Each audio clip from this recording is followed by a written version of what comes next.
Boom, boom, boom. Yo, yo, yo, yo. What's going on, everybody? What's going on? What's going on, man? Let's get this thing started. Let's get this thing started, man.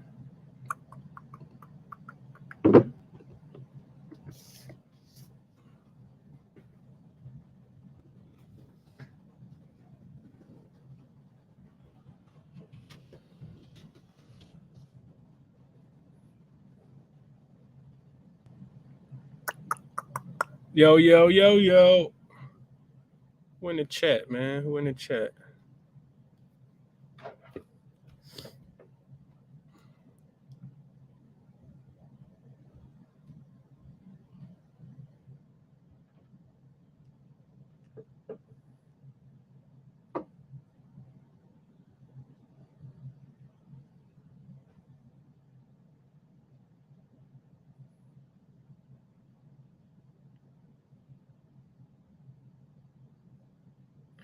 Yo, yo, yo, yo. How many people in the space? Give it a couple more seconds and we're going to go ahead and get started, man. Couple more seconds and we're going to go ahead and get started. Game 6, Clay. Is he going to show up tomorrow? Is he going to show up tomorrow? Is the question, man. Welcome, welcome, welcome. Welcome in, people. Yo, yo, yo, yo to the community, man. What's going on, everybody? Y'all having a great day. Hope y'all ready to talk some NBA basketball. Game 6, NBA Finals. The Golden State Warriors will be in Boston tomorrow. I think they were in Boston today. They did the media availability press conference that I ain't look at yet. What time is it? 6:35. So yeah, we're gonna go ahead and get started, man. We're gonna go ahead and get started. Just a little, a little preview show for tomorrow. What's up, Christina? Hey, bro, Prop guy is closing up his MLB. I didn't even know Prop was doing the MLB spaces today. Shout out to Prop. But yeah, we just gonna open it up, man. Let people chit chat about what they like tomorrow. If people already, then looked at early markets, future tickets, all of those good things. All of those good things for sure. Let's see.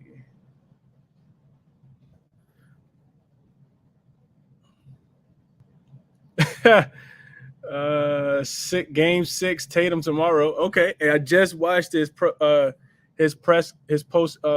game interview. Vote the truth.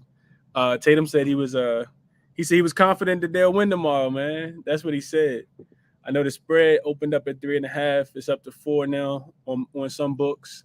So some money's definitely coming in on Boston to send this thing back to the Bay. I see 53% of the bets on the spread are on Boston, and then 62% of the money on the spread is on Boston as well. So that's pretty even. Pretty even. Yeah, I feel like we got a lot to talk about, man. I really don't even know where I want to start. We could look back at game 3 and talk about things. I think I don't really like to look back, but I do think it's important because looking back, you kind of you can kind of learn from your mistakes.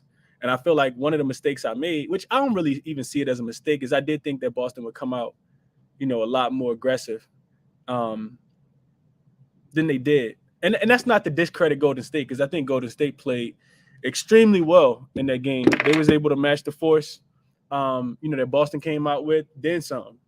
And it threw Boston, out of rhythm. It really, really threw Boston out of rhythm, more so than I think, Boston thought it would. Yeah. Let's start there. Let's bookmark there. Let's see. Yeah, let's start there and just bookmark there. So I want to go back to game 4 and talk just a tad bit about game 4, because like I said, I do think that one game correlates to the next, whether it's a bounce back spot or we saw something that we liked, then we want to take it again. AKA Andrew Wiggins rebounds. This dude is like, it's crazy to think that in game 3, his rebounds were sitting at 5.5. And I think he's had 29 since then, 29 rebounds in 2 games. Um, Absolutely absurd. Shout out to Andrew Wiggins, man. Dude played amazing. Shout out to Golden State collectively too. Golden State played extremely well, given that Steph, didn't even hit a 3-pointer. His 3-point, his consecutive 3-point makes in the playoffs streak came to an end. I think at 233 games or something crazy like that. So shout out to Golden State for stepping it up. Gary Payton II played extremely well. I don't think he was mentioned enough. Jordan Poole hit a couple big timely shots that were needed. Draymond played a lot better collectively. I think all those things impacted the game for sure, especially when you take away such a vital part of the offense. It was the first game for me though that I felt like Boston played the best defense on Steph as far as being able to get out there on those screens. And to be honest, I low key anticipated that from the beginning of the series. So like the drop coverage and Al Horford, fading away from Steph and not stepping up. Same thing with Robert Williams, Grant Williams, whoever was guarding Steph. I thought I kind of anticipated Golden State to Boston to do that early. And so much of how well you play is predicated on what goes on early in the game, right? We see teams that, start slow, not able to kind of bounce back. And I think that correlated twice in this game. When you think about Steph, he shot the ball pretty bad early and he was never able to get into a rhythm. And then you find yourself pressing, and then you find yourself missing wide open shots. And we're talking about the greatest shooter to ever shoot the basketball, but, it happens to everybody. It was only a matter of time. Law of averages said that, he would kind of come back around to being his normal self. I think, it's a direct correlation with Boston as well. Boston, started the game off, super, just a pushover, honestly. I don't think they weren't aggressive. I think they just couldn't make 2-point shots. Boston is also still in that phase where they're kind of learning. They got some up and coming, I would say, superstars in Tatum and Jaylen Brown. But it's a difference, and we talked about it early in this series about the experience not playing that big of a factor. But I do think that experience has come into play just a tad bit more, because one thing I don't think that you can argue is that even though a lot of people think Boston is the better team, and I'm still one of those people that think Boston is the better team, Golden State will do whatever it takes to win the game, right? If they need to lock you up on defense and get their points when they can, they're totally fine with that. They have the heart of a champion. You can never ever underestimate that, right? That's Steph, that's Draymond, that's Clay, that's Iguodala getting in the guys' ears at halftime and telling them things about about the series before they get here. All of the new guys, the Jordan Pooles of the world, the Loonies, the Gary Payton II. So I don't think you can ever underestimate that. And for me, it just feels like Golden State can win this game. Golden State can win having a lot of different things happen. We've seen games where, Clay gets hot. We've seen games where and Steph's not as hot, aka last game. So they can win with their offense, but their defense is always consistent, whether they turn the ball over or not. Golden State's problems continue to be, Boston's problems continue to be, correlated with how well they play, how whether they turn the ball over or not. I think their offense is correlated to, whether they turn the ball over or not. Golden State, they turn the ball over at a pretty high clip, but they've been able to protect the ball a lot better than I thought they would against a Boston team that plays really, really good defense as well. Golden State had 6 turnovers in the last game. That's crazy because Jaylen Brown had 5 alone, and Tatum had 4 alone, and Marcus Smart had 4 alone. So the two keys, I've gone back to these over and over again in order for Boston to win this series, is them being able to protect the ball They lost the turnover battle again. They lost the points off turnover battle because they make it easy for Golden State to score. And then whoever has won the points in the paint has also won the series, has also won the game in every series. Whatever team dominates the points in the paint and wins is 5-0 in each game. So it's a direct correlation between Golden State, just being a well coached, extremely good at executing the game plan that Steve Kerr draws up. Right? They know that they can't sit back. If they do, Golden State, Boston can score the ball, but when you play with that much effort and intensity on both ends of the floor consistently, whether you're winning or losing, I think that's been the bread and butter. I also think for Golden State, I also think that I think legs are starting to settle in to play as well, right? Golden State's been the more rested team. We talked about them before this series started, having the easier path, and sometimes that works out in your favor, especially late in the series, right? So Golden State has been that team that I think they have had an easier road to get here. Boston continues to shoot themselves in the foot all throughout the playoffs and make series go longer than they should. And I think we saw some of that in the last game. Jason Tatum and Jaylen Brown played, I think, the whole second half. And typically, when you play the whole second half, you end up running out of gas, right? So when you don't get your normal amount of minutes, you kind of run out of gas. And I think that's interesting in itself too, because I remember after game one, Steve Kerr was catching a lot of criticism for leaving Steph on the bench for what people thought was too long, right? But your legs run out. Like, you get tired. Your shots start to fall short. You're not playing as hard on the defensive end. You're not boxing out as much. You're not going down to crash the rebounds. All of those things come into play when you're not able to have that extra energy in the tank. And for me, Golden State's the more rested team. Another thing I wanted to hit on really quickly was bench play. And we talked about bench play early in the series. Boston bench outplayed Golden State bench in the first few games, I think. It took Jordan Poole a couple games to wake up. Gary Payton II came back. He's put his imprint on this series as well. His defense on Jason Tatum and Jaylen Brown, specifically on Jaylen Brown, has been top level. Shout out to Gary Payton II. He definitely makes it a lot more difficult on Jaylen Brown, in the last couple games. So Golden State's bench has outplayed Boston's bench. I think in this game specifically, Grant Williams, Pritchard, and Derek White combined for 4 points. Grant Williams played 16 minutes. He was a negative 18. He had 3 points. He's been a non-factor throughout the series. Derek White, came all the way back down to earth. 21 minutes, 0 for 4 from the field, 0 for 3 from 3. He had been shooting the 3 above 50%. He was a minus 13. And then Peyton Pritchard, 0 for 3, all 3-pointers, attempted.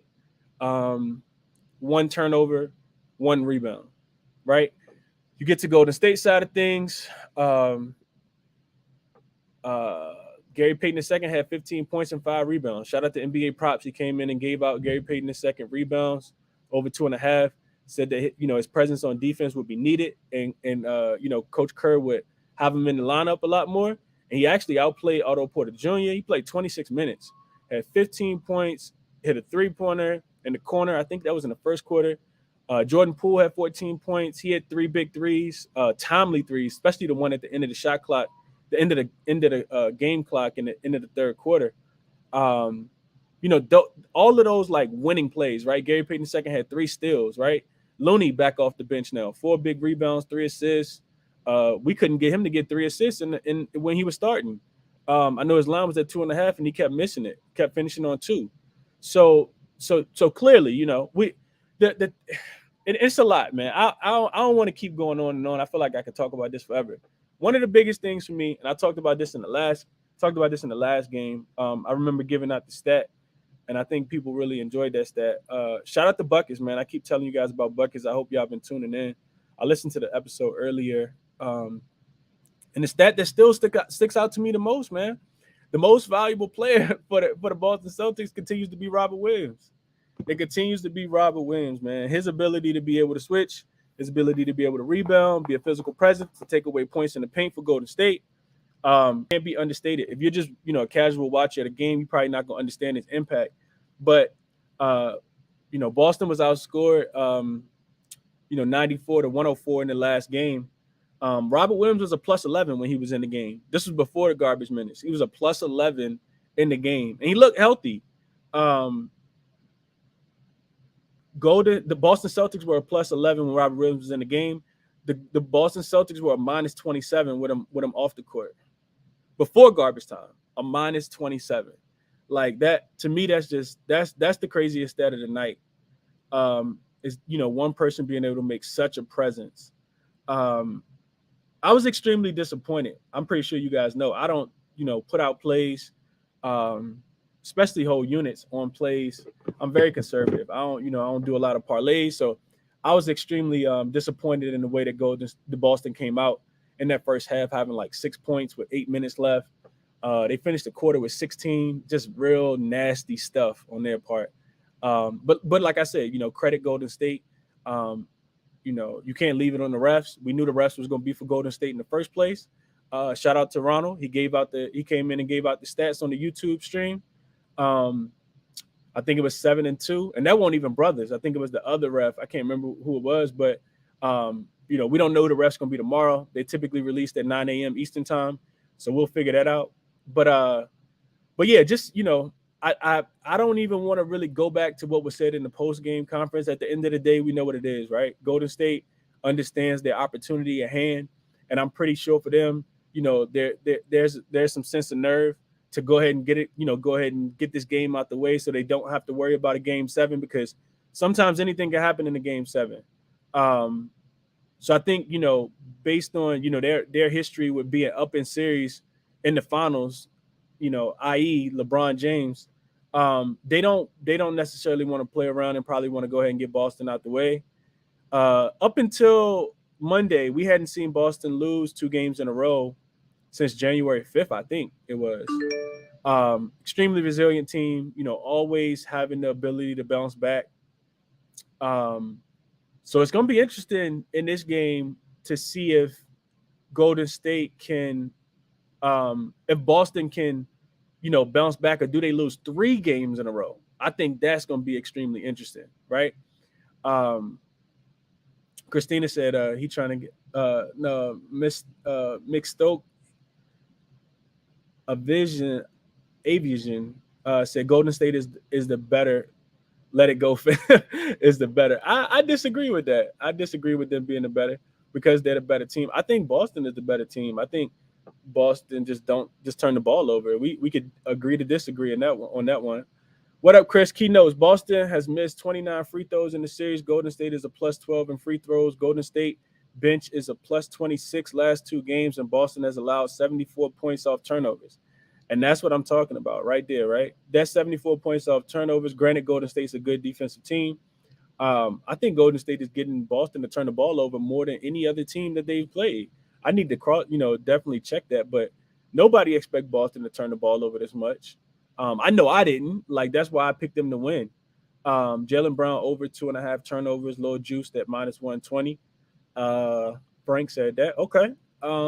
Y'all come over onto the live stream, man, if y'all want to drop y'all plays, or y'all got comments, anything y'all want to drop over there. Looking forward to tomorrow, though. Let's go ahead and get into tomorrow. I want to get Prop up here for sure. See him up here. Prop in 3-0 in these last couple early spaces that we've been doing. So y'all might want to tell Prop, man. What I was looking at for tomorrow's game, I haven't put in any tickets yet. Full disclaimer, I always like to tell y'all that. I'm not going to, tell y'all to play something that I don't lose money on myself if it loses, or win money on if it hits. I think the safest play, first of all, let me start with this. Mentally, I feel like a lot of people that have been backing Boston, probably off Boston now, right? Because at the end of the day, you don't want to get tricked 3 times, right?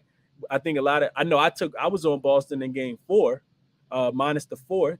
Thought that they had learned their lesson and could win 2 games back to back, and that proved not to be true. But then I thought, losing game 4 after winning game 3, then they bounce back in game 5. Doesn't matter if they're home on the road, and that proved to be false as well, right? So now, do I back Boston, or can Golden State win on the road? We know that the Garden is going to be crazy. Golden State has already won there one time. Boston doesn't play as well at home, which is extremely weird to me. Still can't really understand that one. So one of the things I was looking at, I haven't locked this ticket in yet, and I'll have like more stats tomorrow to kind of back it, but everything is there, all kind of lines up. It's Golden State off a loss. I think they're 2 off a win. I think they're 3-5. They don't cover the first half at all. Boston typically does, of course, off a loss. We know about the Golden State third quarter. So I think you at least get maximum effort for Boston in the first half tomorrow. No idea what happens after that. We have seen this Golden State team be able to go on the road and win these tightly contested games, in closeout situations. Golden State has won at home, amongst the dynasty, right? The core guys, they won at home, they won on the road. So I think they could win tomorrow? Absolutely. Do I think they win tomorrow? No, I don't. Am I betting on it? No, I'm not. Right. But I do like Boston early. We know Boston's second quarter has been a trend that has hit every game except game 5, of course. A lot of trends came to an end besides Steph, consecutive 3-point misses. We also saw, Boston wins every second quarter, and that didn't hit. Golden State wins every third quarter, and that didn't hit. Right. So, Boston doesn't lose back-to-back games, and that didn't hit. Boston, after losing the first quarter, typically bounces back, and that didn't hit either. So, a lot of just uncertainty, and I think if you don't want to play the game at all and you just want to watch, I don't think anything's wrong with that. But I do like Boston early in this one. I think you see that sense of desperation that I thought we would see last game, but being at the crib, I expect the role players to step up just a tad bit. It's still it's the same old at this point in time. Golden State maybe get hot late. I will tell you this though. This is the last thing I'm gonna say before I let Prop go. And Ronald, I see you had requested up, but then it took you back down to listener. So if you want to request up, bro, just let me know. I'll get you back up here. Shout out to Wham. I see Wham down there. Finesse. B Matt in the building. What up, Vaughn? Burns down there. What up, y'all? Last thing I want to say is this though. It's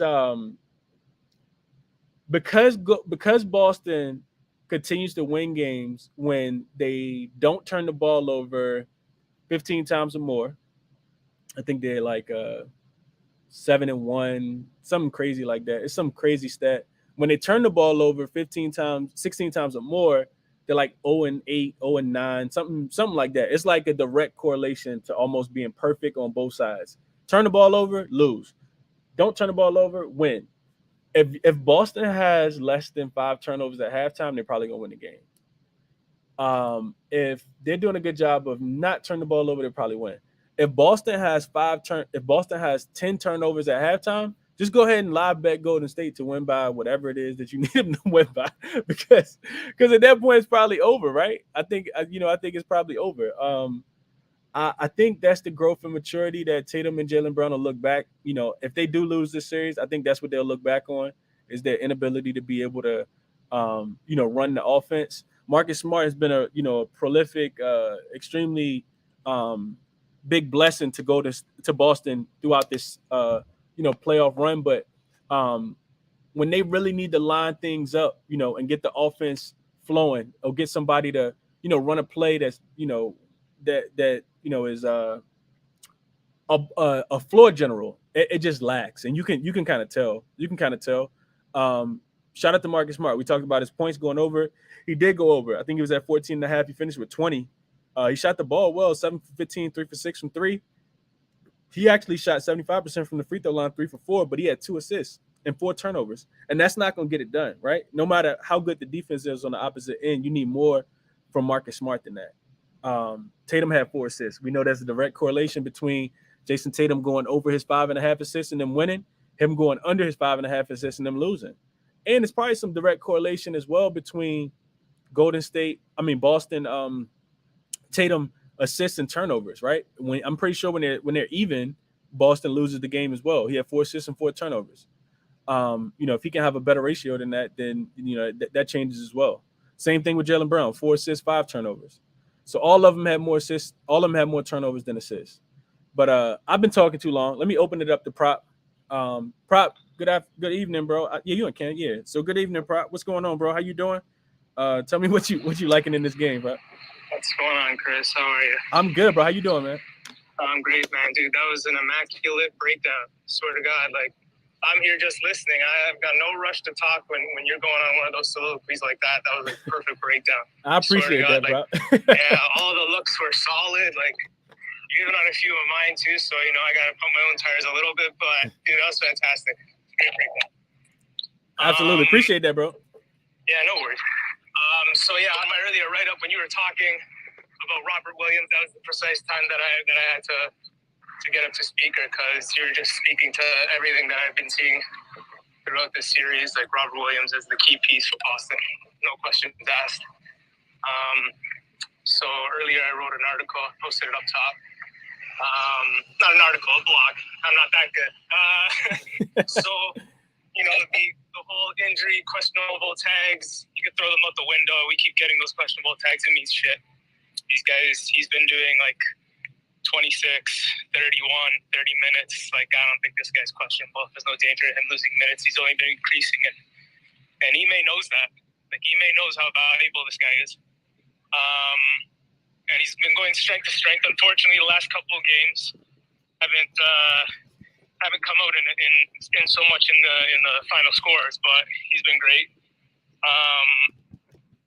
Let's take a look real quick. So in those 3 games that he's played, you just spoke about the whole plus minus. Like it's outstanding. He's got 21 plus 21, plus 6 in these last 3 games, and the last one, despite losing, plus 11, and the next highest plus minus rating, the whole team, Marcus Smart minus 9.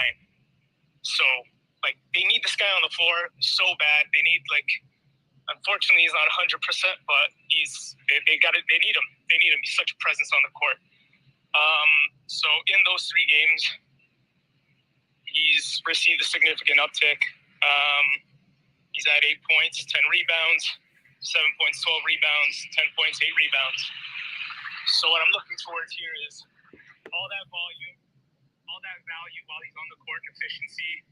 It's like a desperation position. You can't get much more desperate than this. Do or die. Home court. I got to go to his points and rebounds, and I'm going to take 16.5 points and rebounds minus 104 on FanDuel. Hey, Prop, that's so funny you said that, bro, because I was looking at that number and I saw his whole PRA, I think at 17.5, and I really love that line. I hadn't played it yet, but I think that's sharp, bro. I absolutely love that. I think Udoka pulls the Band-Aid off and just lets him go as much as he possibly can today. So I absolutely love that look. I mean, right? What's the alternative, right? there's no more games until October if you don't get this one. Yeah, no, that's a fact, bro. That's a fact, bro. I love that look. Did you put that ticket in already, bro? Sorry, am I cutting in and out? I'm not sure if it's my headphones or my internet. You guys able to hear me? No, you good. You good. I can hear you. Can you hear me? Yeah, you're good, bro. You're good. Awesome. So what was that last question? I didn't quite hear you, Chris. I just asked, did you put that ticket in already? Is that an official? Yes, sir. Yeah, no, I put it in when I wrote the article, minus 104. Another look for that too, if you want to get a bit more precise, I guess. In his home splits, he's got 6 points, 10 points, 12 points, 12 points, 8 points, 7 points. And what to say about that is he scores 6 minimum. And then for rebounds, he's got 8, 4. The 4 was when he was in foul trouble against, I want to say, Milwaukee. And then 9, 1. Other off night that he had against Miami, he was minus 7 in that game. And then 10 and 12. So again, if we cut out the foul trouble, if we cut out the plus minus bad game, his floor was 8 there. So I got a ticket where I've got 6 plus 6. So 6 points, 6 rebounds, 2 blocks, because he's got 2 blocks in each one of those games at home. Plus 125. And then the riskier one, I got 7 points, plus 8 rebounds, 2 blocks, plus 200. And those are both at MGM. I know I said a lot there, but if you go to the article, it's all written down. Yeah, absolutely, absolutely. I'm glad you pinned it up top, Prop. So, and congratulations, dude, on your first blog, man. That's dope. I'm definitely Cheers, gonna man. check that out, bro. I didn't even know you did that, bro. I only be wandering around on Twitter, bro. You know what, Chris? I didn't even know I did it either, man. I'll be honest. Hey, that makes it even better, bro. That makes it even better, bro. Robert Williams, Yeah. you said you got his points and rebounds over 16 and a half?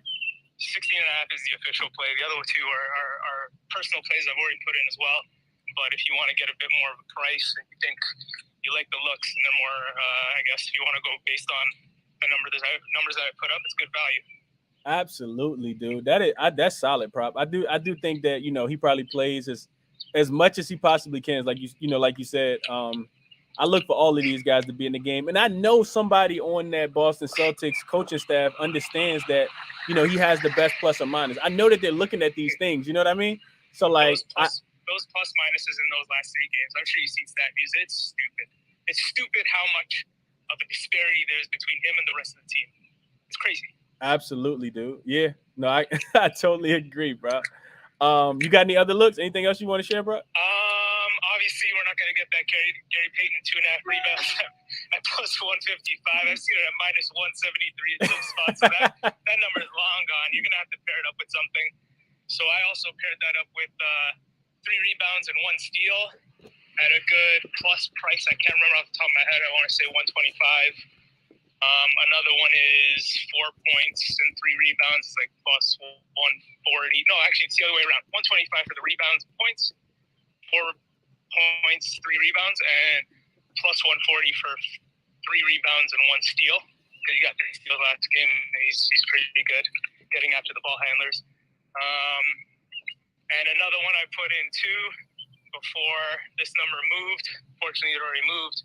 It's 23.5 Jaylen Brown points at minus 122. It's at 24.5 now on most books. But the one thing that scares me off about that is the guy I just mentioned was Gary Payton, man. The guy, he's a problem. Yeah, absolutely, bro. You took the over 23.5 on Jaylen Brown? Yeah, 23.5, but it's 24.5 now. When I take it, yeah. I mean, he had such a bad game last game. You can see the numbers. He went 0 for 5 from 3. He's back home. He's got to have something for the home crowd in a desperation game like this.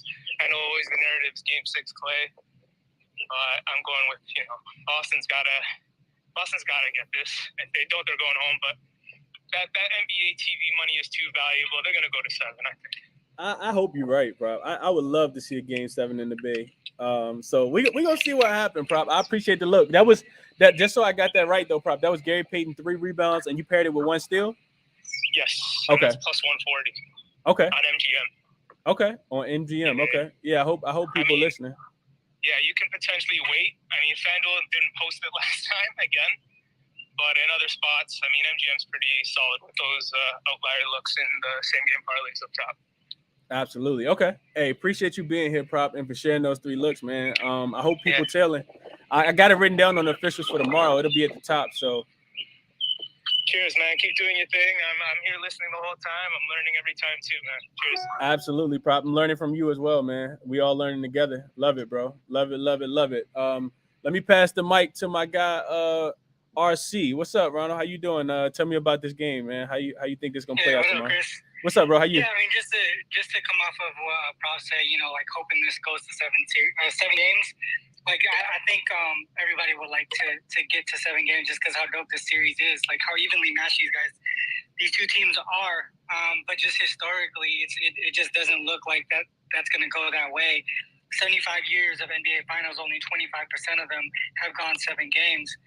Even in recent years, since the 2014-2015 playoffs, in Game 6, when the series is 3-2, heading into Game 6, the series has closed out 4 out of the 5 times. So it just historically, it doesn't. As important as the NBA money is, the better team usually just wins. You know what I mean? Does that make sense? Like you can't just these players, they understand the business side of it, but they don't care. They're there to win. They don't want to go. Golden State doesn't want to go back home to Game 7 and risk it all on one game just so that the NBA can make money. That's just not the way that the players think. That's a fact, Ron. Does that make? I mean, yeah, that's where I just wanted to add to that. But then, as far as like trend wise, what I wanted to look at in this spot specifically is just how teams travel. Right, the travel part of it, going from road to home, home to road for Celtics, so for Golden State. So first off, it's the Celtics road to home, 3 and 4 straight up, 2 and 5 against the spread. But what I really want to focus on is the total, 5 and 2 to the over in these travel situations. Same thing happened in Game 3 when they went from Golden State to home. That went over by a little bit. I mean, I think that fourth quarter was sort of an outlier, right? I think Golden State only scored like 11 points or something like that. So it could have gone over by a lot more. On the Warriors side, going from home to road in these playoffs, they're 4 and 1 to the over. And then just historically, since Kerr has been with the Warriors in Game 6s, 5 and 1 straight up, 5 and 1 against the spread, and 5 and 1 to the over. The only L that they had in Game 6 was against Cleveland in 15-16 finals. So a lot of the trends that I'm looking at, a lot of the metrics that I'm looking at, just historic shit like that, is pointing towards Golden State as well as the over. Another thing I think you may have touched on this in your intro too, is just consistency, right? Because the consistency between these two teams, we're looking at Boston with a high of 120 in Game 1, and then a low of 88. Warriors are at 108 and a low of 100. It's just the consistency between these two teams is where the huge gap is, right? Like, you never know when Boston is going to go off in a single quarter or the other way around. But at the same time, consistency is shown in the offensive efficiency between these teams. So that's my take on it. I think a lot of it has to do, I mean, I don't want to blame anything on injury and health, but you can tell Boston's hurting, especially, and you talk about how the importance of Robert Williams. Like, he's the one that's hurt the most, and you can see it every time he blocks a shot, comes down, sprints the other way, but he's limping. There's just a whole bunch of pieces to this puzzle. So to me, all said and done, I would take the Warriors here on the money line, especially when we talk about stats like the one that Ralph Michaels brings up. I think everyone's been hearing it by now. 73-0-2 against the spread for the winner. So basically, in the finals, you just want the team to win is going to cover the spread regardless. So if you think Warriors are going to win, just take the money line. If you think the Celtics are going to win, take the spread. That's pretty much how it works so far in the finals for the last 10, 11 years now. So that's what I wanted to add to this. Man, that's a lot, Ron. I think it's definitely, you don't get up here and talk about your opinion. You talk about your opinion after the facts kind of, and the trends kind of match your opinion. So I always appreciate that you do that. And yeah, I think there's some definitely some validity to, teams just kind of running out of gas, right? Like if Golden State was to run out of gas, if Boston was to run out of gas tomorrow, I think it'd be, kind of easy to be like, dang, well, like you said, Ronald, not to blame it on injury, but like, they are the more injured team, like they did kind of, just kind of run out of gas because, and I mentioned it, like you said, they've been to back-to-back 7-game series because they've made it, they already had a tough road, but they just can't get over, tripping over their own feet. And eventually you get tired of, not working smart, but working hard. And it catches up with you eventually. So, yeah, I think if we end up seeing a Golden State win, it might not even be that close of a game. I can see Boston kind of not rolling over, but just kind of, kind of being, deflated almost. And I think it's a big difference between the two. So I agree with that theory, Ronald. I think so. Just a couple more things to add to on that note. I was just talking about those travel situations. Both the Celtics and Warriors in those travel situations actually they kind of start off slow in these situations going throughout these playoffs. So then they start to get it together in the second, third, and fourth quarter. So in my opinion, this might be one way to look at it as well. Because there's a spot, there's a situation here where the Celtics can lead after the first quarter, but Warriors can come back second, third, and to just win the game in general. But then also, if you're a Celtics backer, don't be discouraged if the Warriors are up after the first, because same thing in their situation going from road to home, they typically come back. These situations where they're 2 and 5 against the spread is because they're the favorite. And when they're down in the first quarter, they come back. They have to fight back. They end up winning the game, maybe, but but they don't cover that type of spread. So there's just different ways to look at it if you're a Celtics backer or a Warriors backer, especially after the first quarter. If you don't have a good look for that full game, there's spots here where you could take advantage of, especially when it comes to the live look of it. Yeah, Ronald, real quick. So Stizzy, I want to come to you and then Sosa, I'm gonna come to you and Snag too. But Ronald, real quick, I got a question for you, Ronald. Do you think so? We have seen so many trends consistently hit, being second quarter Boston, third quarter Golden State, the game flow and the game strip kind of being, what we thought it was for so many games early, so many quarters, so many halves early in this series. With Golden State and Boston kind of switching roles and last game being a tad bit different, does that give you pause for wanting to play like these different spots in the game and just kind of sit on whatever you had for the full game? Because one thing I thought about was, I know you were on Golden State last game and you said that you were just playing the 4, right? You was playing and I forgot to add it to the sheet, but you said you were just playing the spread with Golden State, so you won, right? But if you had taken Golden State blindly in the third quarter because it's 5-0, are you worried at all that, or do you think that those trends kind of come back to life in this situation, or because of the finals you wouldn't really put any multiple units or whole units on those quarter and half bets? What do you think about that, Ron? Yeah, so there's a lot there's a lot to say about all of that, because with trends, obviously they're made to end. This is something that everyone knows, right? Trends last until they lose. Just like how a lot of people thought Warriors were going to win Game 1, because of the extra rest coming into that Game 1. That's one thing that I had. They ended up losing. You just got to pick your spots, really. Like in Game 5, I had Celtics, or I liked Celtics to win the third quarter, and that was the only one that they won so far in these series. You just kind of, especially when it comes to the finals here, and it's just 2 games, and I think the motivation is different, right? The sense of urgency is different than the regular season, or even in the earlier rounds of the playoffs. You got to take it game by game, and especially with these quarters. I think I'm pretty sure I talked to you about this. Like when it comes down to these key games like this, you gotta take them by game script. You know what I mean? Like you can't just sometimes you just can't do a whole full game. You gotta figure out what's gonna happen throughout the game. And if you think especially in a Game 5 when the sense of urgency is on the Celtics, right? Because if they lose that one, the Warriors, if they lose that one, they're gonna come to Game 6 in Boston. You gotta figure out situationally. There's all these other pieces to it. Yeah, the trends are strong, but there's also those team trends are strong. But then there's also league wide trends. There's also situational trends that all have to come into play, and you have to balance all of that if you're a trend better or foundational better or situational better or whatever it is, or even in the metrics, right?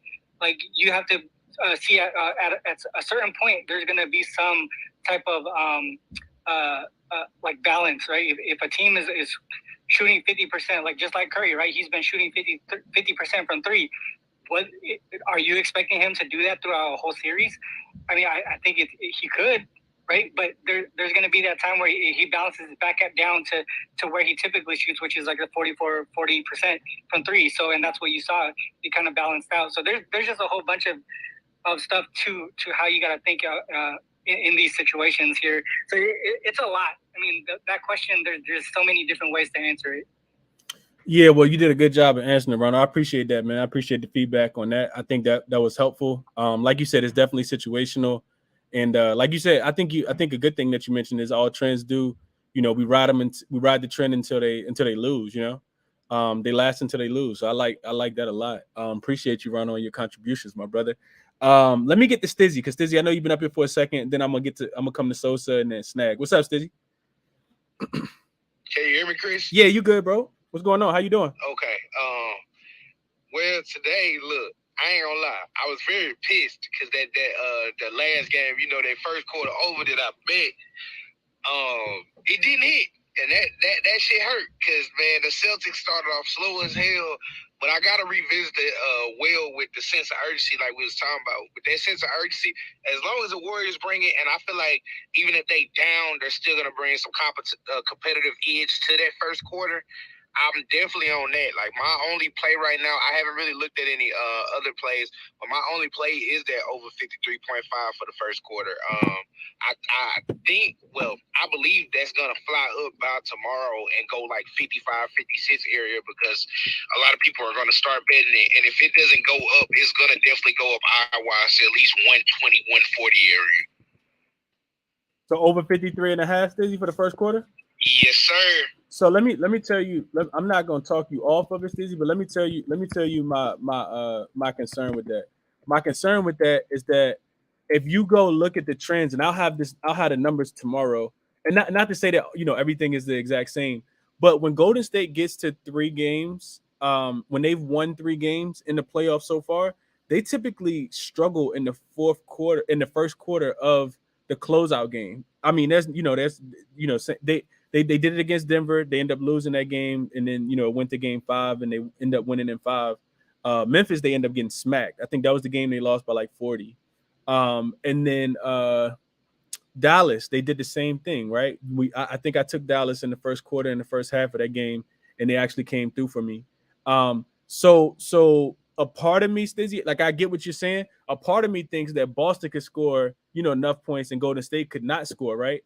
And that's where you gotta, like, when you take the over, you're really relying on both teams to be able to score versus taking the spread, right? Because if you get a game that's like, let's say it is, like really aggressive, and Boston matched the intensity of Golden State, and Steph is struggling early, and let's say Boston wins the first quarter 25 to 20, right? Then it's only 45 points, but you don't hit the over. But if you had played the spread -1.5, then you hit it. Does that make sense, Dizzy? Yeah, Chris.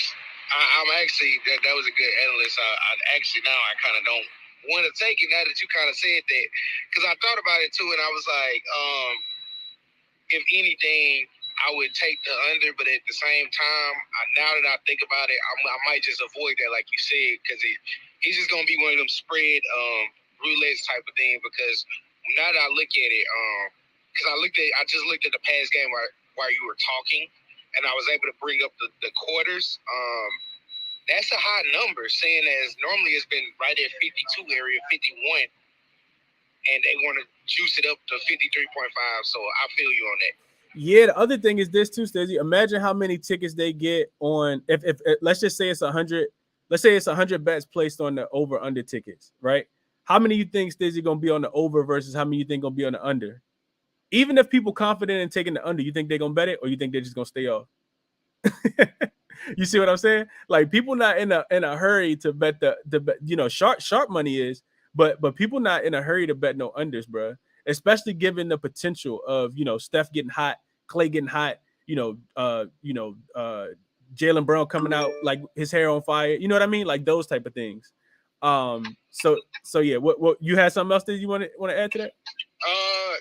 Look, I ain't gonna lie to you. I'm with you on that now. You didn't change my whole look on it because I ain't locked no early bets in. I saw one bet that I liked actually. Now that we bring it up, and it's one that's been very consistent. Also, it's Horford over. I think it was. I don't know what the line dropped to, but they had him juiced up because remember I told you, how I've been on the playoffs with the Celtics with Horford having that. Now Horford hasn't been getting it because just time and how he's been playing defense.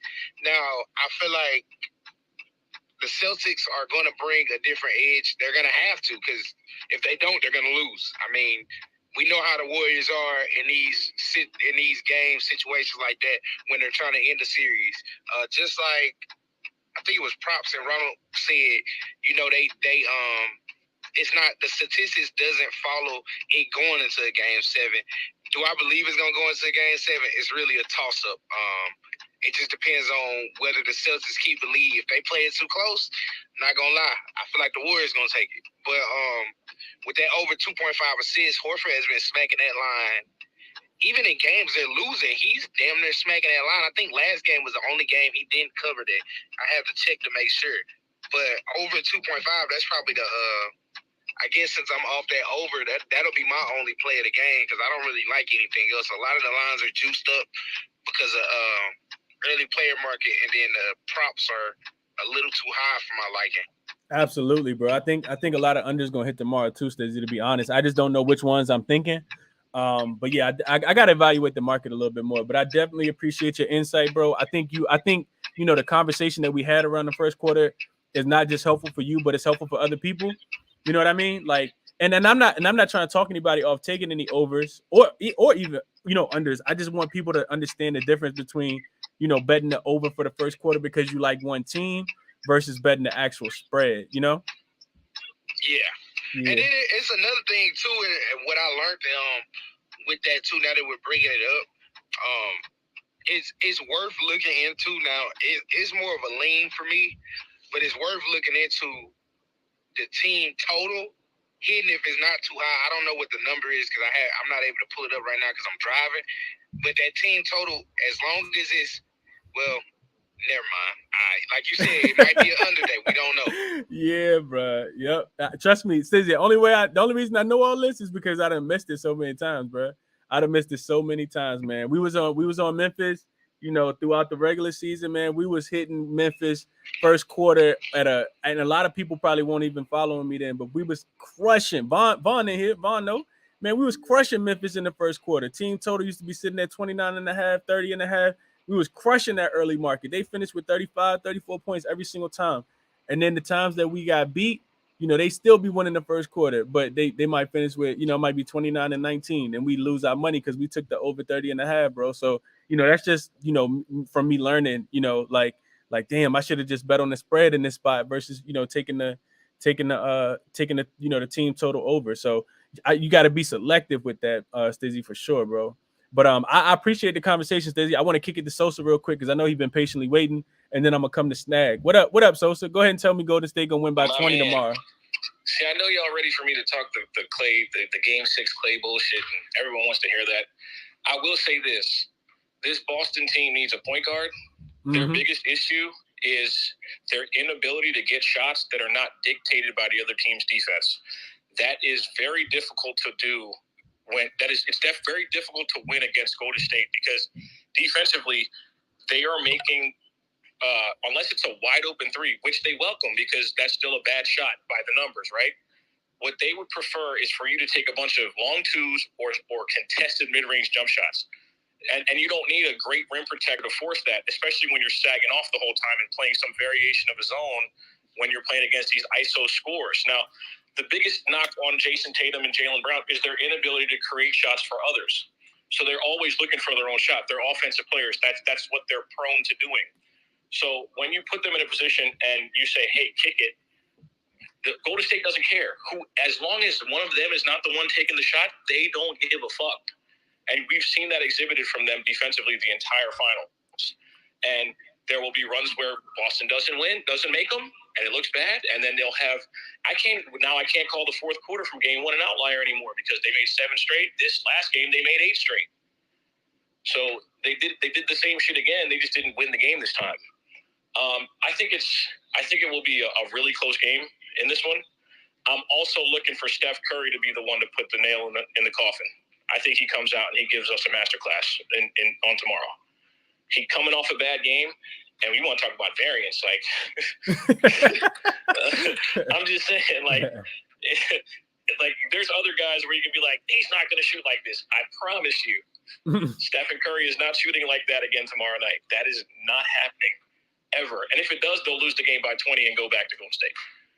But I think he goes over, and I also think that Jason Tatum hits his number. I think it's a relatively high scoring, close game. I do like Golden State to win, so I'm on them for the money line. I think it plus 140 right now, plus 138. I think the value's there. I also, like I said, once this Boston team gets a real point guard that can create offense for other people, and they can use Jason Tatum and Jaylen Brown in different actions. If you notice, they don't really run a lot of off-ball actions. They don't screen a lot off-ball. It's just them basically staying up at the top of the perimeter and just waiting to get the ball to ISO. There's not a lot of movement offensively. It's them driving into traffic and then kicking out to somebody open, which is what Golden State wants them to do. So they're doing exactly what Golden State wants them to do because, as I said, Golden State's defense has dictated it. No rim, they don't have real rim protection, but their perimeter defenders have dictated where they go with the ball. So tomorrow, like I said, I like Golden State on the money line. I like Steph to go off, and I like Jason Tatum over 27.5, and I like him at 30+ as well. Those are all my officials. Damn, so you actually came up here and talked some sense, bro. I don't even got no rebuttal. I think I agree with everything you said, bro. I thought you was gonna come up here and be like Steph going for 40, Golden State could win by 20. Like I was expecting some of that, but I think the one thing you hit on, Sosa, I know you wasn't here in the very beginning, but one thing you hit on that I didn't touch on that I absolutely agree with is the Steph stuff, right? Steph not having like multiple games. Like I know Boston defense, has something to do with that, but yeah. And Steph is also somebody on that team that understands what it takes to close out. So he has that experience as well. But yeah, Draymond talked about it on his podcast after the game. I think collectively as a team, they were happy that Steph didn't play well and they still scored that many points. And that's the most confidence you can have at that point. Hell yeah, he went like well, and we still won. Right. Oh, for not right. Yeah. If anybody, insane. That's really, really insane. But more so, I think the other thing I want to touch on real quick before I shoot it to snag this, Steph's defense. I was looking at some stats, man. Like, they've been trying to pick on Steph and get him in a lot of actions at the top of the key.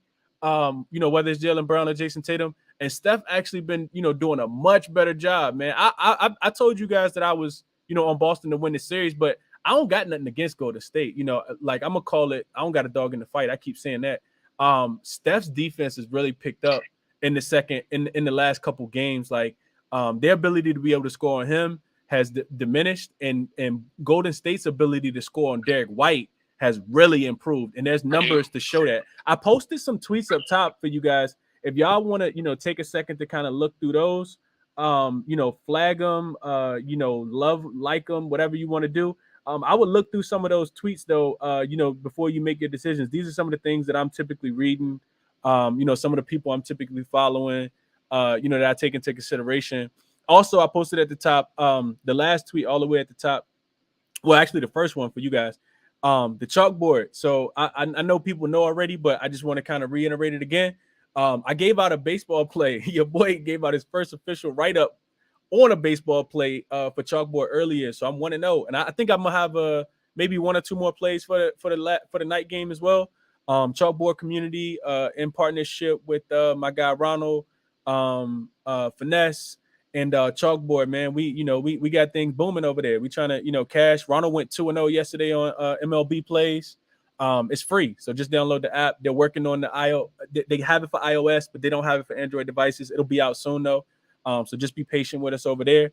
Like I said, I think I'm gonna have one more baseball play. Not forcing a lot of stuff. Y'all know that if I put something out, I think it's gold. I'm looking for extreme value. I'm not trying to just put stuff out. So it was like 177 games today. I put out one play, mainly because that's all I had time to cap. But I had a strong lean that hit too, but I didn't play it.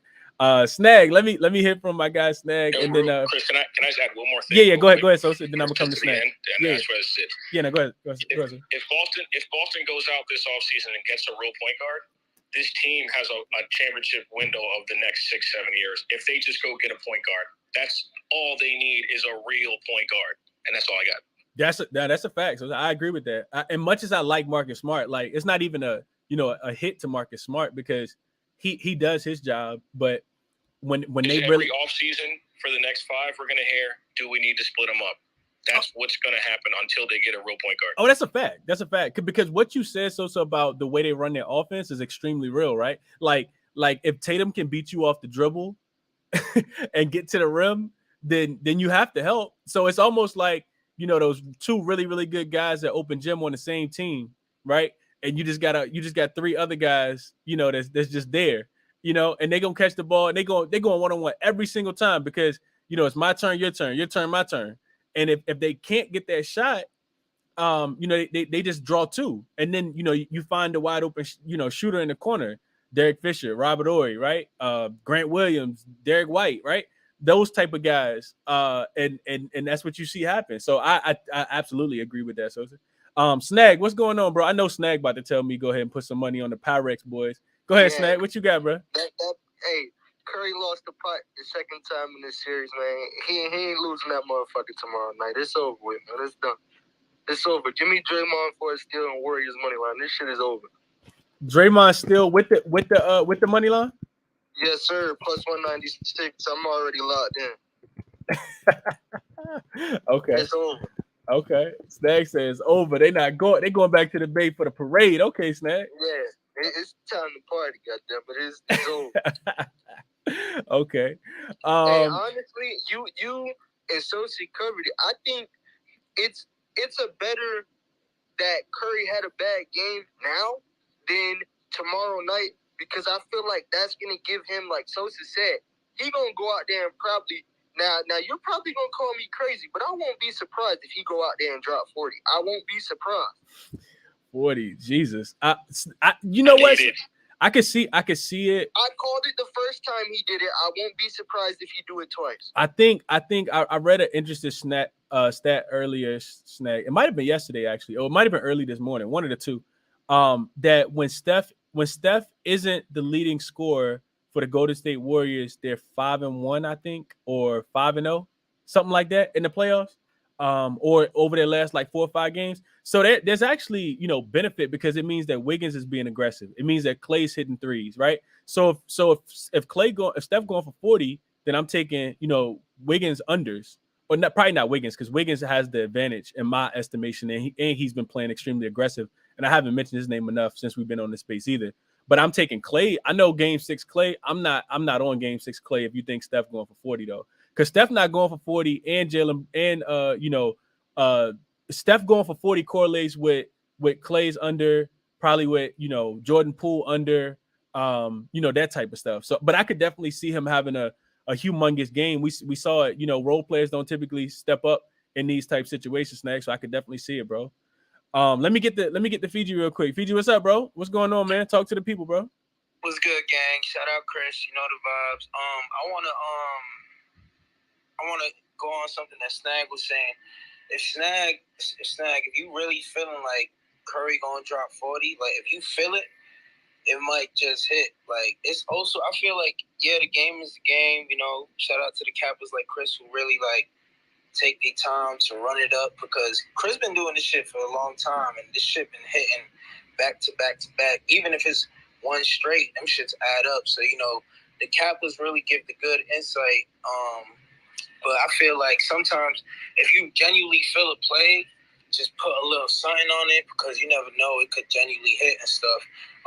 Another thing I want to say is shout out to you, Chris, because I hit up Chris. I couldn't even be in the space the other day, but I hit him up and I was like, what you think about Horford assist? And he was like, has he covered it on the road? And then I ran that back. I ran back that educational shit, looking at the games. And now he hasn't covered it. So, I did put something on it, but it was all good. I got it back because second quarter came and I went like full 4 units on second quarter. Go to State cash me out real quick, by like 1 point, almost lost that shit. But yeah, shout out to Chris for opening the eye, because shit could look good, but at the end of the day, if they ain't taking care of it both times, shit could go left. But like I said, Snag, if you feel like he gonna get 40, I feel like you should put a little something on that, because sometimes we feel certain plays and we don't put it down, and them shits end up hitting. But yeah, shout out Chris for opening the eye for sure. Shout out to the Kappas, not just Chris, everyone in here who, do their education, who be getting in their bag, Shout out to y'all, like, for real. But I think this Horford assist play for this game, I might still put something on it, because it's over 2.5, because I feel like he gets it. And honestly, I feel the series going to 7. Not sure who's winning, but if they lose tomorrow night, I don't really feel that. I don't think they losing. Oh, yeah, it's tomorrow night. Yeah, I don't feel like they losing. I think they're going to take it. It's going 7, and then we'll see what happens over there in San Fran. But, yeah, shout out Chris, yo.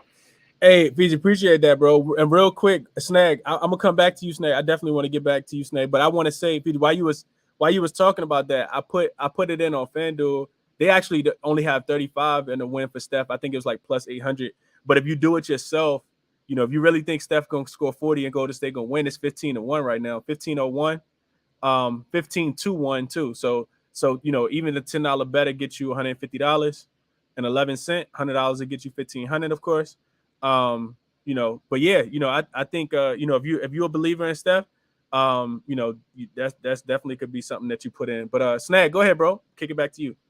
Nah, I was gonna say, I'm definitely gonna sprinkle on it too. And another thing, Chris, like you and Sosa was talking about with Curry with the bounce back, I think you'll be seeing them in commercial breaks and shit doing a little put them to sleep. I don't know if I think he gonna say that, Snag. I don't think he gonna pull that out too early, bro. I don't think he gonna be disrespectful about it, bro. Tomorrow, I think he gonna act up, bro. Because let's be real, man. And if there's any other Celtics fan besides Finesse, I don't even know if Finesse is in here. But let's be real for a minute. This series should have been over. I mean, I think it's all about how you look at it, Snag. I know you a diehard Golden State fan, man, but I think it's all about how you look at it, bro. I just, you know, I think it's predicated on Chris, a lot of different all that things. Game 1 fourth quarter was Russian roulette. They pulled the trigger, the gun didn't go off. They do that shit again, it's gonna go off. Yeah, Snag. But what about Game 4 though? What about when Golden State was winning by 4 in the fourth quarter before you know Boston just laid an egg and couldn't score no more? I mean, does that surprise anybody? It doesn't surprise me. Well, they had been winning all the fourth quarters though. Golden State for the MO for the game was that Boston won the second quarter, Golden State won the third, and then you know Boston won the fourth. That third quarter came to a crashing end, but honestly, it killed me coming to an end. But I knew it was bound to come to an end at some point. I just didn't know when. I was just gonna keep playing it until it ended. It ended. So facts, yeah, for sure. I ain't gonna go shoot dice with myself to see if it hits this next game, but it probably will. Yeah, that's a fact, man. That's a fact, bro. Shout out to Chris, DJ. I see you in here, DJ. Hold on, DJ said Warriors not stopping out tomorrow. Over 9.5, -105. He not going out the finals without a bang. Repeat of game 1. Okay, DJ. DJ said Al about to be aggressive at the crib tomorrow. He getting that 10 points, man. I could actually see that too. I could definitely see that. He seems to be aggressive, you know.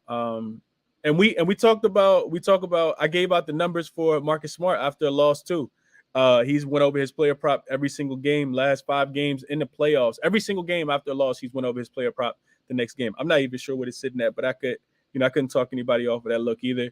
Of course, Wiggins rebounds and points together. I think both of those looks are really, really good. This dude continues to keep crushing it. I think, you know, they probably keep Looney off the bench, which only gives him more, you know, rebound opportunities. And my only knock for Wiggins, man, I talked about this when the series, you know, began. I said that Wiggins, I said I would take a lot of Wiggins overs and a lot of Clay unders. Now, if I had been doing that, I think I'd be I'd be up a game on Clay and I'd be up a lot on Wiggins. And I actually haven't played him because I've been, you know, trying to be disciplined with, you know, units. And I don't like giving out a lot of plays, but Wiggins has continued to crush his over. And I talked about him having, you know, being the second best player for Golden State because Clay can't create his own shot. Wiggins can create his own shot. He can score at all 3 levels. He shoots the free throw. He can shoot free throws. You know, for Golden State team, he actually shoot free throws terrible. But for a regular team, you know, he can shoot free throws pretty good too. His ability to be able to defend keeps him on the floor at least 35 to 40 minutes a game. I think Wiggins, you know, we ran his points in the rebounds, we ran his points over, you know, for game 4 and they cashed and they, you know, of course they cashed again in game 6. His rebounds continue to cash as well. It's crazy to think that his career high in rebounding was 11 before having back-to-back games of 16 and 13 in the playoffs. That's ridiculous to me. Let's see. Ronald said Smart goes under his assist prop all series long. I can see that as well. Prolific, what's going on, bro? Oh no, Fiji, I want to get back to you, and then Prolific, I'm gonna kick it to you. What's up, Fiji? Yeah, my fault. Isn't it crazy though? Like I remember I tweeted at least like 3 plays to you with Wiggins in a parlay, and that shit was getting burnt for him. And it's like he bounced back. Like, you know, that's why I said, like, obviously everyone noticed, but anything can happen in the finals. Like, he been dropping 20, 20, 20, 20, 20 like nothing. And it's just like playoff, like all you seen him was get like 14, 11, some games 9. And yeah, it's crazy, man. It's really wild.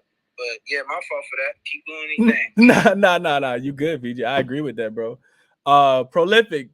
Kick it to my guy. What's going on, bro? How you doing, man? Tell me what you thinking about this game tomorrow. Chilling. Nah. I'm gonna say one thing. Draymond for MVP. So that dunk. And two, I'm salty as fuck. I packed my bags. I'm going to Cancun. I'll wait for the losers over there. I ain't fucking with this game. I ain't touching it. Let them fucking kill themselves. I ain't doing that because I was so salty, bro. You don't understand. I was so salty. Fucking, that was a horrendous first quarter for Boston. I felt ashamed for them. Put it that way. It was fucking horrendous, bro. Horrendous. Yeah. That's what I gotta say. Nah, Prolific. I agree, bro. I just, for myself, man, like if you've been rocking with me long enough, y'all know I take a lot of pride in giving out plays, bro. I don't never have 7 or 8 plays, or most of the time even 5 or 6 plays. It's typically, 1 or 2 things that I feel real confident in. And my confidence, you guys can tell how confident I am by, how many units. I tell y'all, if I'm putting a nice little piece of change on something, but I also, give you guys, all right, I'm putting this in for a unit, or, a quarter unit on this, or a half unit on this. And I did the research, and, in every scenario, they bounce back. Boston bounced back and, are the aggressive team after a loss, whether it's at home or on the road. Prolific. So you know what? I don't even want to talk about it, bro. It's starting to mess with my psyche all over again, bro. Get your bags. Show me in Cancun. We can come over there. That's a fact, bro. I am about to be in. I'm about to go to Florida in a couple of weeks. And I might shoot to the UK before next month sometime too. So yeah, I am. Not Cancun, bro, but I got a couple trips planned for sure, Prolific. What up, Snack? Let me go back to you. What up, Snack? No, Chris. Talking about taking trips real quick. I don't know what just made me think of this, but Chris, what do you got to say about AD? I know you seen that video. Bruh, you know what, Snag? We're gonna do some Laker podcasts, YouTube shows. I'm gonna talk about my guys, man. I haven't really said anything about the hiring of Ham. AD looked like he was about 400 pounds with that hoodie on the other day, talking about he ain't shot a jump shot in 2 years. I'm like, oh man, you got to be kidding me. Chris, that was the reason I brought up the video, because he said he ain't shot a basketball in months. I'm like, yo, when I think about it, I'm gonna ask Chris to see what he says. Bruh, me and Reem was actually talking about it in the DMs, bro. That was. You know what's that? I don't want to talk about it, bro. I don't want to talk about it. You shot 16% from the 3-point line last year, and you ain't shot a jumper in two months. What are we doing here, bro? Yeah, hey, Wham, appreciate you, bro. Hey, Snag, Wham said no Laker talk right now, bro. No Laker talk. I'm with you, Wham. Shout out to Wham, bro. No Laker talk. You right, man, for sure. Anybody else got any other looks, man? Y'all request up if y'all got anything. I wanted to do a quick space. What time did I start? I started at 6:30, so we've been on for almost an hour 15 minutes. Y'all definitely request. Chris, what's up, brother? What up? No offense, nobody get offended. But is Draymond mom gonna be in Boston? I don't know, bro. I have no idea. You a fool for that. I don't. Hey, Chris, I'll catch you tomorrow, man. Absolutely, Snap. We're gonna be here 5:30 as always, bro. 5:30 as always. Prop God in the building. What up, Prop? Yo, what's going on, bro? I can't call it, man. You tell me, bro. What's going on, man? What Golden State doing tomorrow, Prop? They putting them to bed or what? What we doing? Hey, after the game last night, I was looking for you, bro. You went MIA on me. I tried to, talk to you earlier in the day. You responded just fine. The game ended. Where's Chris? Hey, Prop. You know what I mean? So I'm coming to see how you doing. Hey, Prop. I was pissed for one, but I didn't bet on the full game, so I didn't care if Boston lost. You know what I mean? Like, I didn't care if Boston lost. I was talking to Ronald the next morning, and I was telling him I actually fell asleep with like 9 minutes left in the fourth quarter. Like, I fell asleep early and had to wake up and rewatch the game. Like TV still on. I got one of them adjustable beds with adjustable base. My joint was still up. I had to let the bed down. So he's not lying. He did text me. Yeah, Ronald can shoot you the screenshot, bro. Like I literally I'll believe Ronald. I literally fell asleep with like 8 minutes left in the middle of the comeback. Woke up like, yo, what happened? And then I of course I rewatched it or whatever. But yeah, I fell asleep, bro. I ain't put no money on Boston to win the game anyway. I was just upset that they couldn't get that team total of 50.5, bro. I I thought that was a easy work, man. I lost some money on that. I was highly upset. Let's just put it like that. Yeah, I hate losing, prop. I absolutely hate losing, bro. That's why I had to come mess with you just because we was going back and forth on the series before it started. You know what I mean? That's a fact. Yeah, you was on Golden State. I give you that. You said the West Coast gonna stand up. Huh? I said you said the West Coast was gonna stand up. Yeah, What but, you? I do like. I was about to ask you what you got any early looks, prop? Anything you looking at already? Yeah, so the last 2 games I took his points and he's cashed it. I see they still got him at 11.5. I'm thinking about running that back again. Who that? Jordan Poole. Oh, Poole 11.5. Okay. Yeah. Just attaching it from a prop angle again. As far as a winner, of course, I picked Golden State to win in 6, but it is tough to see Boston losing 3 straight. I mean, I can honestly say I would be shocked. I could see Boston, of course, losing 2 straight, but I needed that for my prediction to be correct. But to see them lose 3 straight, that's still kind of hard for me. So as far as picking a side, I'm honestly stuck on that. Of course, being a Warriors fan, I want to see them just get it over with, so you don't have to deal with a game 7 where anything can happen. But I would be confident in Golden State being able to close them out back in the Bay. You know what I mean? But I think as far as picking the sides, it's pretty tough tomorrow. Yeah, prop. I think I like that you said that, man, because for one, like, I've been picking sides, because somebody got to win, somebody got to lose. As Ronald talked about earlier, the team that typically wins, 90, I forgot what the stat is. It's a really high percentage though. The team that wins typically covers the spread in the finals, dating back, years and years ago. So I'm glad you mentioned it though, probably because you don't have to. Just because I pick a side, don't mean you guys have to pick a side. And I'm glad that people, come into the space and they don't just tell me, but they, hear other things that they like and, they end up parlaying. I don't know if people saw it, but I actually retweeted somebody that said they hit a $2,000 ticket. I don't know how much he put on it, but they hit a 2K ticket last game, just off the strength of, putting pieces together. They might like something you say prop, some Ronald say, some, a couple things NBA props say, take one of my looks, and then, parlay all that stuff together. I'm not into that. I never do that. But some people do it and they end up cashing and they stay off the side. So I think that's interesting. Prop. One thing I do want to look into, I actually need to make myself a note. I want to see what the plus minus has been for Golden State with Gary Payton II on the court. I do think that his ability to be able to slow Jaylen Brown down, in court in conjunction with Boston just probably being a little tired now because, like I said, they made it so hard on themselves earlier in the series, early in the playoffs with having to play these 7-game series, and now you do get to a point where the other team just has a little more energy than you, and you don't pace yourself, and I think they did a bad job of pacing themselves, especially with Udoka only going, he only goes 3 deep off the bench. So, that's one big man, relieving either Al Horford or Robert Williams and being Grant Williams that comes in, and then Peyton Pritchard and Derek White. So, for that reason, it kind of makes me want to stay off Boston. And can Boston win the game? Of course, I think they can. Do I want to bet it? No. And I kind of talked about that for the people who jumped in late. I'll probably stay off a side. It wouldn't surprise me if Boston won. It wouldn't surprise me if Golden State won either, honestly, though, just because they've been in a situation where they've been up and had a chance to close out, and I'm pretty sure that's a traumatic experience for them. What LeBron was able to do, down 3-1 in that series. So every chance that they get, I'm pretty sure they, thinking back and reflecting upon that, understanding. Draymond mentioned it on his podcast, how hard it actually is to close out a team, especially on their home court, right?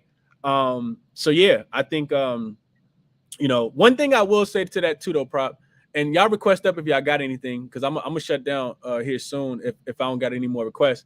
One thing I will say about that too, though, prop, and I think something that Sosa kind of mentioned, right? So we talked about Golden State. I think a lot of people are on Golden State tomorrow not because of the stuff that I said, but they're on Golden State because Steph played so terrible and they still won. We've also seen Steph play really good and they lose, right? So it's all about game flow, right? I think Golden State would like to have a balanced attack with, Steph scoring, but also, the bench guys playing, pretty well and decent. Jordan Poole, giving them something when Steph takes his break. You know, Draymond actually, scoring 5 or 6 points and making an impact on the defensive end, not getting into foul trouble. Looney rebounding the ball. Wiggins continue to be aggressive. If Gary Payton II can continue to be himself on the defensive end, I think that helps as well. So it's really just, somebody picking up the slack when other players aren't. We saw last game, it was Clay. He went over his threes. He went over his points. So, yeah, but just kind of piggybacking off of what you said, Prop, I love that you're not, I know you're a guy about profit too. And if it looks too hard to call, then to me, it's not really gambling and it's more like guessing. And that's something that I'm not really into. I'm not really guessing. I'm not really into guessing. It's hard enough to be profitable in sports betting long term, but I'm definitely not into guessing, who I think gonna win. If I don't see an edge or a big enough edge, then I'm not really interested in actually betting, on something that I'm just, more opinionated about. So I like that you said that, Prop. And if it keeps hitting, then you keep going back to it because it's already made you money. And like you said about Jordan Poole, people that's been cashing on Wiggins, whether it's his points or his rebounds or his points and rebounds, because both of them been liquid gold recently. I think you just continue to do that because it's been extremely successful for you. So yeah, I couldn't talk anybody off of that. Let's see what else we got. Anybody else got anything they want to share? Let's see. Let me get y'all request up if y'all got any looks. Shout out to YBB. I see you in here, YBB. I had another one real quick before somebody else come up. Well, yeah. This is just a question. Yeah, go ahead, bro. Coach, I'm gonna come to you next, Coach. Go ahead, bro. I know Finesse isn't up here today, but I know a lot of times, like he'll say that he doesn't really feel like that Tatum has to score 20. I mean, has to score a high number for Boston to win. What is your take on that, or anybody else up here? That Tatum 27.5.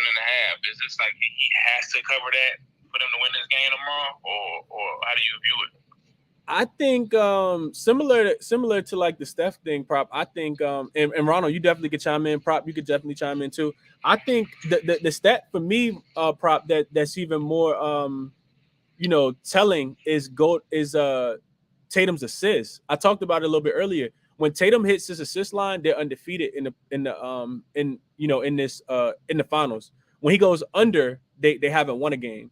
So it's the ability for everybody else to be able to make shots. To me, if Tatum hits his assist, that means he's looking to get everybody else involved. A lot of time when he's scoring, it's one-on-one. It's ISO stuff. And most of the time in those situations, you just get a bunch of players kind of standing around watching them. And then their offense goes into lows when he's not scoring. He turns the ball over frequently. We know that because he leads the NBA Finals in turnovers. And then Golden State gets out on a break and they end up getting, pretty easy baskets. So I would say, more so his assist than his actual points, Prop. But yeah, that's just my take. Ronald, what would you like to add to that, my good guy? Yeah, you pretty much hit it. I think Jason Tatum, if he's getting the assist, that means your role players are making the shots. And the ball is moving on offense, and that's what you want to do against Golden State. I think it's just a telling story of how, like, I think it was Sosa that mentioned it, that Golden State is pretty much dictating what Boston is doing offensively, and I think if they're going to continue to do the same game flow, right, the way Boston pays them back is by actually hitting the shots, just like they did in Game 4. Just like they in the fourth quarter of Game 1 and in the third quarter of the last game, they made their shots. That's what they did to come back.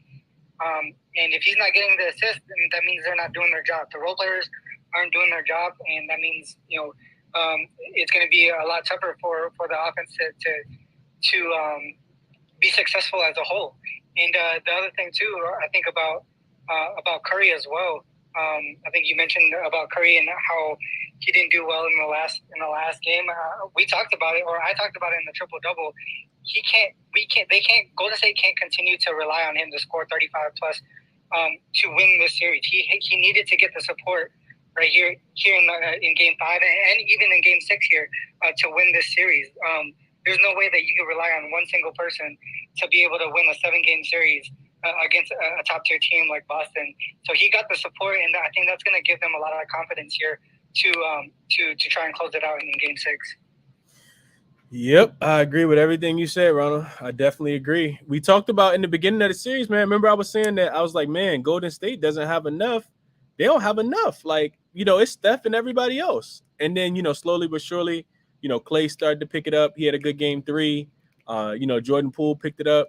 And Golden State, honestly, they don't need everybody to play well at the same time because they've proven that their defense can play, really, really well. Boston finds themselves taking really difficult shots. Complaining to the referees, not getting back. Golden State, has dominated, the points off turnovers. In the games that they've won, they've dominated points in the paint. And I think another really, really interesting thing, maybe the most underrated thing for me about Golden State, I don't think I realized this. I thought that Boston would be able to dominate in the paint because they had more size. Golden State does an amazing job of rebounding the ball given the amount of size that they have. Like I think that's so understated. Like those, we talk about, taking Clay under in rebounds, but Steph rebounds are sitting at 5.5. Steph's never been like the greatest rebounder. He had like a 10 rebound game. Wiggins, out there getting 13 rebounds, 16 rebounds. We know what Draymond can do on the rebound, in the rebound thing. And this is with Looney going to the bench too and not playing significant minutes over the last couple games. Like their ability to be able to just turn around and find a body, like very fundamental stuff that you learn in like youth league basketball has proven to really, really help them. The Celtics have a lot of athletic guys, Robert Williams, Jaylen Brown, Jason Tatum, that can come in there and get rebounds. Grant Williams is somebody that should get more rebounds. But I think Golden State's ability to be able to not be dominated on the rebounds, even when they lose, has really, really helped them a lot in this series. A whole lot. Chris, can I add to that real quick? Absolutely. I think it has to do with the positioning on the court and as well the way that the team is coached. They're coached to be to have the right people box out and get the guards in there to just grab the ball. Right? They know they're not as athletic as Boston is. They're not as strong. They're not as lengthy. But what they do well is position their body to box out properly and then let their guards, their little guys, get the rebounds down low. That's why Curry's getting the rebounds. That's why Gary Payton's getting rebounds and stuff like that. It's really just the positioning of where they are on the court and who's boxing out and trusting their teammate to come and get the ball. Absolutely, Ron. I agree with that. And they understand that, if Steph's coming back to get rebounds, if guys like Gary Payton, if those guards are coming back to get rebounds, then you could tell Kerr is telling them that collectively we have to crash the glass, together. Draymond boxes out his guy, it might be Robert Williams. Looney boxes out his guy, it might be Al Horford, and then Stephen, Poole or Stephen, whoever else that is, and Otto Porter has been, he's a really great rebounder for his size as well. So just to kind of add on to what you said, Ronald, but I absolutely agree, bro. I definitely agree. Coach, I want to hear from you real quick. The floor is yours, bro. Whatever you got a question, you got a play look that you got for tomorrow. Go ahead, bro. It's on you. I appreciate you for having me, Chris. Absolutely, bro. Just to piggyback on what you was talking about just a few minutes ago, like the reason the Warriors get the majority of their rebounds, like my buddy was telling me yesterday, is because of the amount of threes Boston is taking and missing. And that's another reason why they getting a bunch of rebounds. But I felt like if Boston was to attack the paint more, then it will favor Boston a little bit more, even if they was to miss the shot. And I think that's really the difference on as far as like the rebounding and stuff like that. And did you see what Jaylen Brown said today? Nah, so that I started by saying that, Coach. I still got to watch the media availability for the day. I did watch all the post game interviews from after the game, but I didn't watch anything from the day. What did he say? He pretty much saying like he the best player in the NBA, but that's like his mindset. So I feel like just by him saying that, like he know that he got to play better. He know that he let his team down. So I feel like he gonna come out really, really aggressive tomorrow. I feel like the whole Boston team is gonna be like they're gonna be playing with a purpose because the last few games is games that I feel like they had chances to win, and they know that. So I can see Boston coming out kind of feisty and stuff tomorrow, like pushing people around, like at home. Like it's gonna be key to see how they come out and play. But I think Jaylen Brown gonna have like 30 to 35 points from Boston. Like I think he pretty pissed off like with his performances last couple of games because he haven't shown up. Yeah, so Coach, I think it's two things to address there. One, you just made me remember that I probably should go find that go run those find those stats. I've been creating these charts, whether it's like, first game of the series or, back up against the wall, closeout game, how well, players perform. So I definitely need to go back and check and see, how, granted, defense is important, who was guarding them, defensive scheme, that type of thing. But I am interested in, who takes the most shots in those games where, Boston is down, 3-2, or, they're back against the wall, because they had to do it against Milwaukee. They had a game 7 against Miami as well. So I'm definitely going to do that. I'm glad you mentioned that, Coach. The other thing I'll mention is this, though. And one of the reasons why I'm not running to go bet Jaylen Brown points. Do I think he can get it? Absolutely. I think that we can't undermine the value and the presence that Gary Payton II brings to this team, right? Because he missed the first couple games, right? And he, kind of like got back into the flow of things, and he's had a tremendous impact. And that's why I was saying one of the pieces of homework I'm gonna do is to figure out what's his plus minus what's Golden State's plus minus when he's on the floor versus when he's not on the floor. Because we did see Jaylen Brown look like he was going to be Finals MVP at one point in time. He was the guy that was getting all the buckets, even when Tatum was struggling, when Marcus Smart wasn't playing well. It was like Jaylen Brown and Derek White. And since then, we've seen, Jaylen Brown, I wouldn't say take a step back, but he hasn't been as efficient, and I think a lot of that is due to Gary Payton's ability to be able to, kind of beat him to his spot, kind of, alter his shots, all of those things. So yeah, Coach, what's your response to that? Yeah, I agree. Like, I feel like the Golden State defense has been flustering them, and I feel like they just been trying to make it tough for them, because I know a lot of people say, like, all right, like, just go down in the paint, but I feel like Golden State is taking that away and forcing them to shoot that three, and that's allowing them to, play the way that they are playing, so Golden State can get in transition and set up the threes that they love to shoot and stuff like that. So I agree with you 100% on that one, because I think it might have been the last 2 or 3 games, I think Golden State has held Boston to under 100 points. And that's big too. Absolutely, dude. Absolutely. I think a big part of that is, like I said, having Gary Payton back. I don't think his defensive impact can be understated, especially because Wiggins can't guard Jaylen Brown and Jason Tatum, So you put him on Tatum to slow Tatum down, which he shout out to Wiggins. He's done, a tremendous job on Tatum throughout this series, just making it difficult for him, even when he has been scoring, But then you add Gary Payton on a guy like Jaylen Brown that, has had the mismatch, even when, he's actually, scored on Draymond a few times as well. But you add him in the mix, and then that changes everything. And then everything that Gary Payton II can give you on the offensive end, he hit 1-3 last game. He had 15 points. You know what I mean? Just like really sharp mind. You can tell he has a really high basketball IQ, probably from, being bounced around in the league. His pops played in the league. Of course, we all know who his dad is. Listening to guys like Draymond and Steph and Clay who have that championship experience, being coached by, Coach Steve Kerr, all of those different things, just puts him in position to be extremely valuable, and Kerr talked about it after the game, extremely valuable guy to their system, man. So it's going to be interesting. I like Jaylen Brown over, but I haven't played it. I like Jaylen Brown a lot.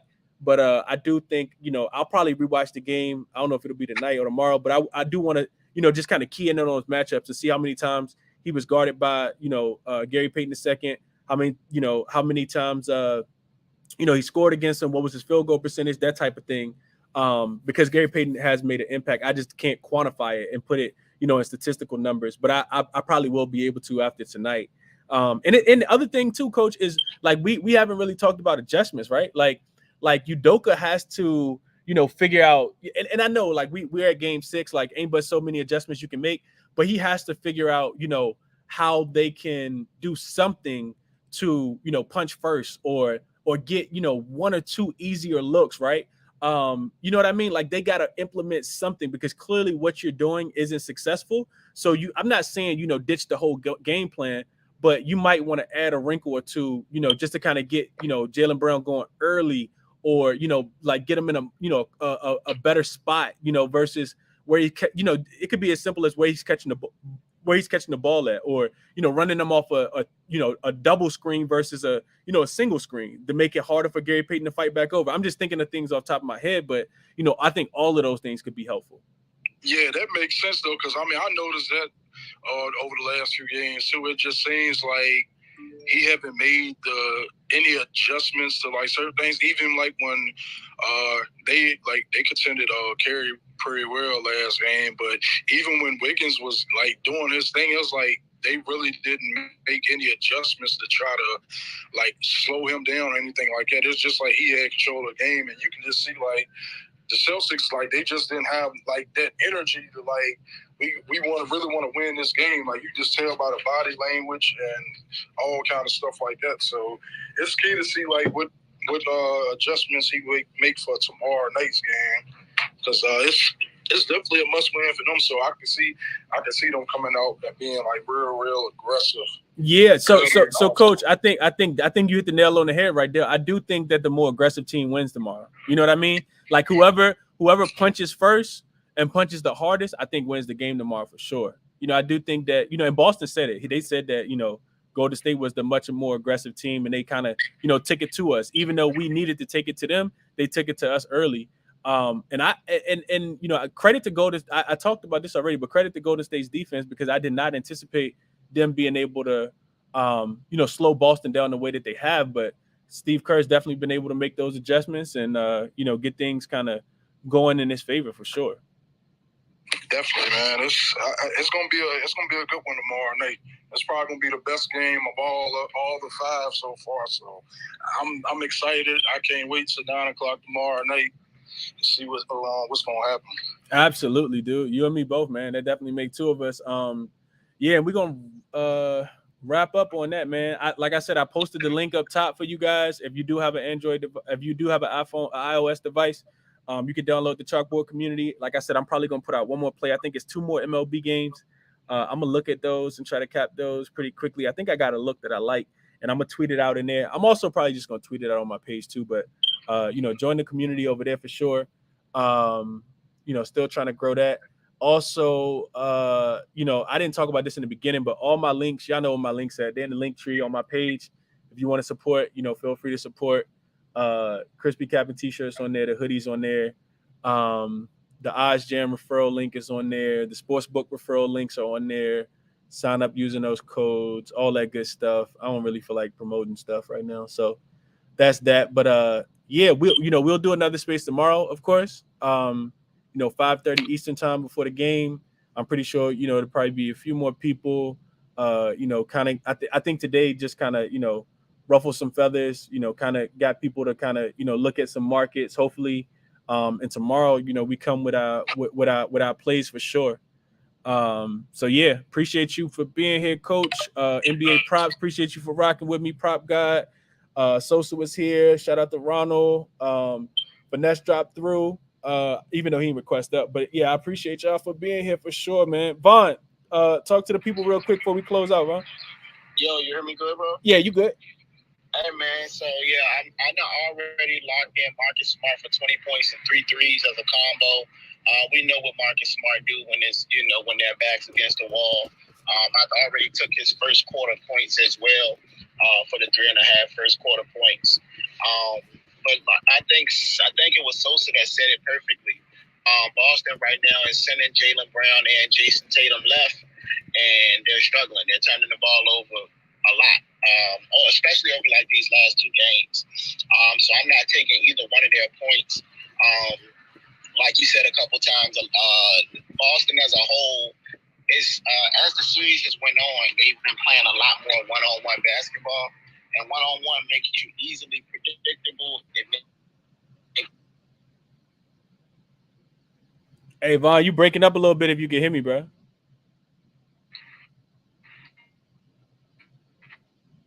Hey Vaughn, if you can hear me, you breaking up a little bit. I love your point though. I definitely agree with it too. Can you hear me?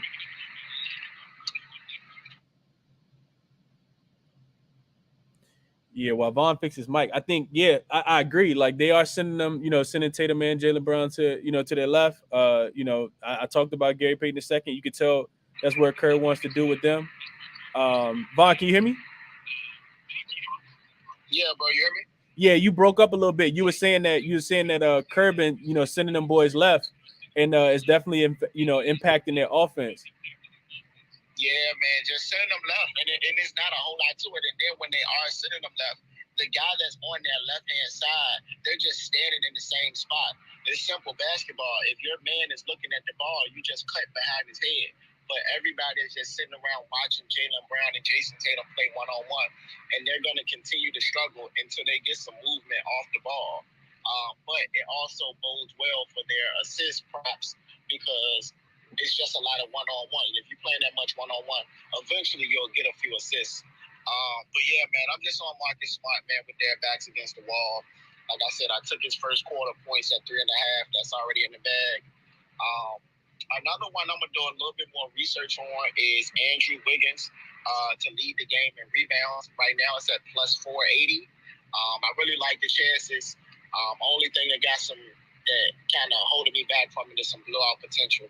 But yeah, that's all I'm on right now already is Marcus Smart, man. I'm still looking around to find some good props. I think I'm staying away from totals after I got hit last game. Absolutely, Vaughn. Me too, bro. I talked to Stizzy about them totals, bro. So yeah. Hey, listen, if you join late, man, the space is recorded. You can always go back and listen to my long soliloquy at the very beginning, or listen to plays and props. It's always recorded, so you guys just go to my page and you can skip through if you need to. It's 15-second skips on there, so definitely feel like you can do that. It's recorded on YouTube, so feel free to go back and watch it on YouTube. Look at the comments that were shared. And then tomorrow, of course, like I said, we're gonna jump back into it. Officials if people got them. And it might be the last space for a little. It's like, nah, I'm just kidding. It could be the last NBA space for a little while though. Far as MLB, I don't know if I'm gonna actually do spaces. If I do, it probably won't be every day. I know Prop God doing MLB spaces. Him and Sosa, I think, been doing them, attacking them. So I might just jump in theirs. But it might be days where I do a quick little space. Them joints be quick. I'm not gonna do every game. I'm gonna just find spots that I like and just kind of share them. It might be YouTube. It might just be Twitter videos, honestly. But all of those things are definitely to come, so we can still keep making some money after basketball season ends for sure. And then I think that's it. I think that's everything I got. If y'all got MLB plays for, I know it's a lot of games on right now. If y'all got MLB plays that's in right now, good luck on those. Good luck on all your early action for tomorrow as well. 5:30 Eastern time as always. We will be back. And that's all I got, man. Y'all have a good night. Touch back in with y'all tomorrow. Appreciate it, man. Appreciate it for having me. Absolutely, Coach. Appreciate you for being up here, man. Vaughn, NBA Props, Christina, Lowe, DJ. I see y'all down there. DJ, the other DJ, both DJ Props, DJ Fizz, Burns. I see you down there, bro. So Flo, I see you down there, bro. Everybody that be in the DMs, man. Appreciate y'all. Y'all have a good night.